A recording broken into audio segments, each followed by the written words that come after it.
दिल्ली के Indian agricultural research institute Pusa campus का नाम सिर्फ पढ़ाई और रिसर्च के लिए नहीं बल्कि कुछ डरावनी कहानियों के लिए भी जाना जाता है।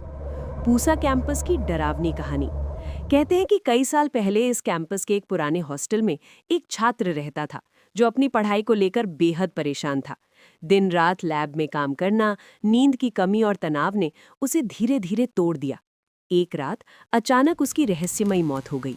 कुछ लोग कहते हैं कि उसने खुदकुशी की, तो कुछ मानते हैं कि उसके साथ कुछ और हुआ था, कुछ ऐसा जो आज तक अनसुलझा है। उस घटना के बाद से ही पूसा कैंपस के कुछ हिस्सों में अजीब घटनाएं होने लगी। अजीब आवाजें और परछाइयां। रात के समय खासकर 2 से 3 बजे के बीच कई छात्रों ने पुराने हॉस्टल और लैब्स के आसपास किसी के चलने की आहट, धीमी धीमे फुसफुसाहट और खाली कमरों में दरवाजों के अपने आप खुलने बंद होने जैसी घटनाएं महसूस की हैं। कुछ छात्रों का कहना है कि जब वे देर रात लैब में काम कर रहे होते हैं तो उन्हें ऐसा लगता है जैसे कोई उनके पीछे खड़ा है, लेकिन जब वे मुड़कर देखते हैं तो वहां कोई नहीं होता। लैब की रहस्यमयी घटना। एक छात्र ने बताया कि वो रात में अकेले एक्सपेरिमेंट कर रहा था।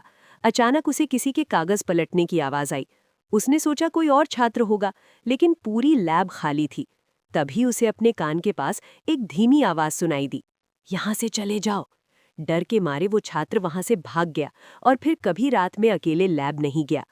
सच्चाई या वहम? आज तक ये साफ नहीं हो पाया कि ये घटनाएं सच में किसी आत्मा का असर है या सिर्फ छात्रों का डर और थकान। लेकिन एक बात तय है, पूसा कैंपस में रात के समय अकेले घूमने से आज भी कई छात्र बचते हैं।